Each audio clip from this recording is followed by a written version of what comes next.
So with Jen's treatment, she had to quit working. So now we have no work, no working out. She's a busybody. Her brain's always going. She has to be active.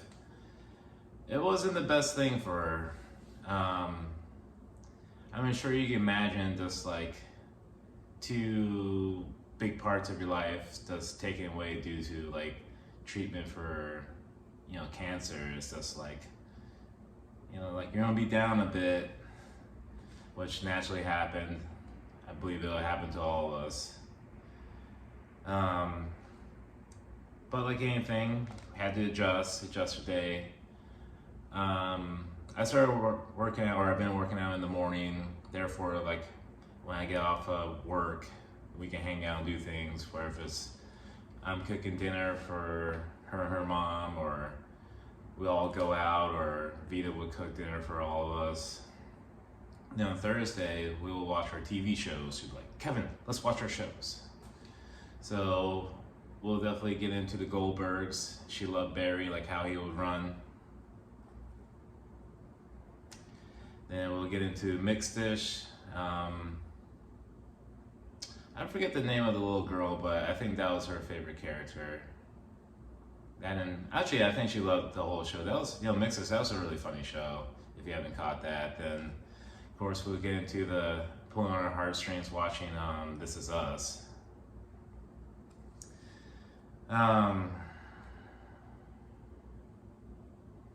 Yeah. So with Jen not working, not being able to work out, she did fall into a bit of depression. And like I was just focusing on this like on work and just going grocery stores. Her mom was like taking her to appointments and whatnot. So like I didn't really pay attention to this. Like one day like Vita was just like, hey Kevin, like Jen hasn't been downstairs in like a week or two. I'm like, for real? And like I started thinking about it. Then like one weekend I made her breakfast, and I was like, hey babe, screaming upstairs like, hey, breakfast is ready. She's like, will you bring it up to me? I'm like, no, come down and get it. And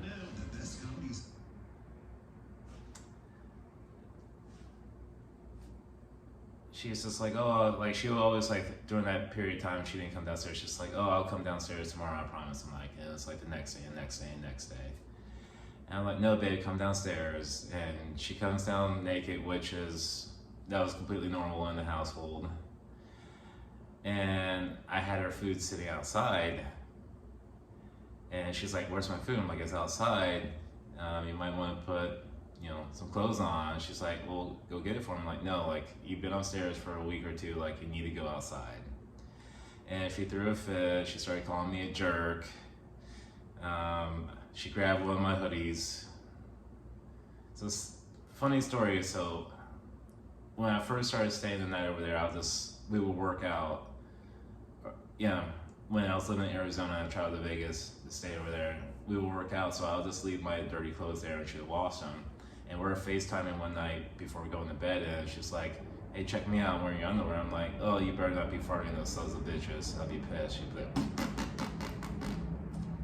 But anyways, she put on my hoodie, and she went outside, no pants on, just the hoodie, and like ate breakfast, and she was crying, she's upset because I forced her to go outside, and she's like, Kevin, you're a jerk. I'm just like, oh, you're welcome for breakfast.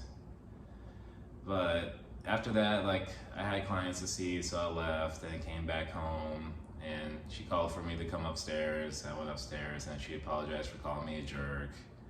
And I'm like, I'm sorry, babe, but I had to force you to go outside. And we sat down for a bit, watched TV. I'm like, plus, babe, you kind of smell like hospital. She's like, what? I'm like, yeah, you smell like a hospital. She's like, and then she got up, took a shower, and I think we went for a walk that day, like around the block. But just like not working, not being able to work out, that did a number on her mental for sure for a short period of time.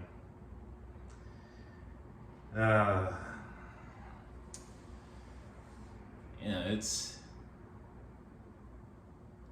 weird going back to these times, like, even though like I experienced it firsthand, but just like jogging my memory and just like the times and the feelings, and like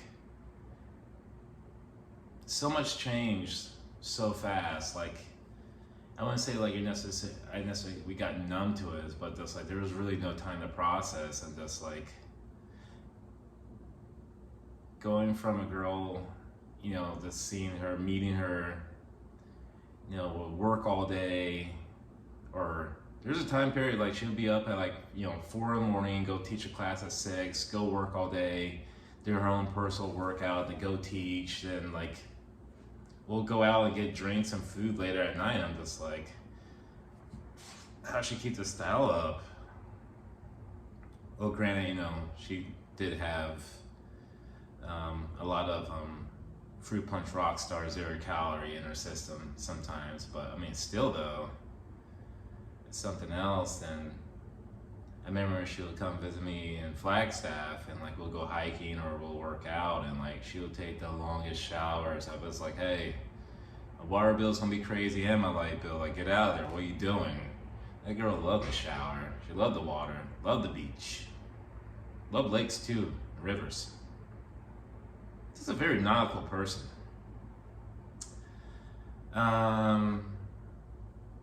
Funny gym story.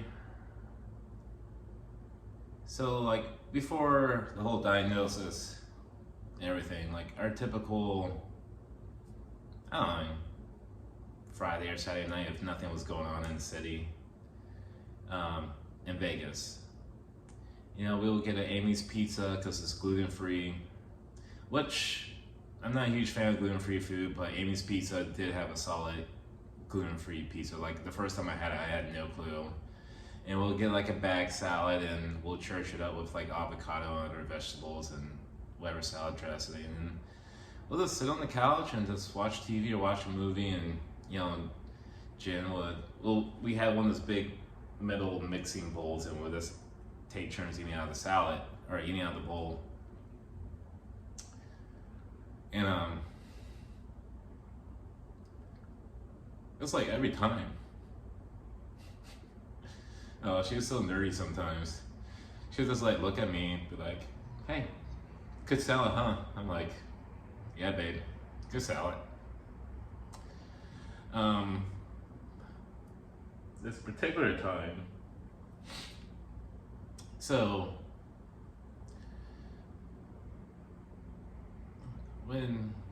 bone pain's real. Like, I've fallen off my skateboard and like bruised my hip, and that shit took like 3 months to clear up, like completely. Obviously I never had cancer, so it metastasized to her neck and like other little areas, and this was after I went through essential duct. You know, like the pain was real for her, and like I said before, if your pain meds are not working, don't suffer through it. Call some people, you know, get the shit figured out, because like it's a dumb way to suffer for no good reason. So she was on, you know, she had fentanyl patch, and she had breakthrough narcotics and other meds, blah blah. But surprise, surprise, one thing that worked the best for her to kind of like tone things out was a 2-to-1 ratio of CBD THC. And it was 6 droplets to 1 milligram. Keep that in mind, 6 droplets to 1 milligram. So we're watching Saturday Night Live, and you know, it was funny. We're just sitting down, I was just drinking a couple beers, and you know, like she was sitting like right here, and I realized like she hasn't said anything in a while, and I look over and I'm like, Jennifer. And she's like, oh my God, Kevin, I'm so fucking high right now. I'm like, whoa, whoa, whoa. Like, when did this happen? She's like, right now. I'm like, how so? She's just like, I took the whole droplet. I'm like, the whole droplet thing? So like, I get up, count the droplets. She ended up taking like 6 milligrams. I'm like, great. you're gonna be freaking out all night. But like, she had the best time. We're watching Saturday Night Live, and it's this skit called Tiny Horse. If I can find the video, I'll put a link in the description. But basically, it's just a family, a mom and dad and older son. The bank was going to repossess the farm, and the dad was just yelling at his son, it's like, go let your horse go. And like, it was a legit, like, little tiny horse, and he goes out to the stable, and he's like, yeah, get out of here, tiny horse. And this little thing just trots away, and he's yelling at the horse to leave, and like, it's a little mini horse, so it's not going that fast. And she just laughed and laughed, and trademark Jen, like, she laughs really hard, she's gonna start crying. And she always wants to point out, she's like, Kevin, I'm laughing so hard I'm crying. I'm just like, yeah. Also in the same weekend, a funny me and Vita story. So, little dog Lucy, if you remember in previous video, Jen's looking that way, and the dog, little white dog, has his head on the table. Damn.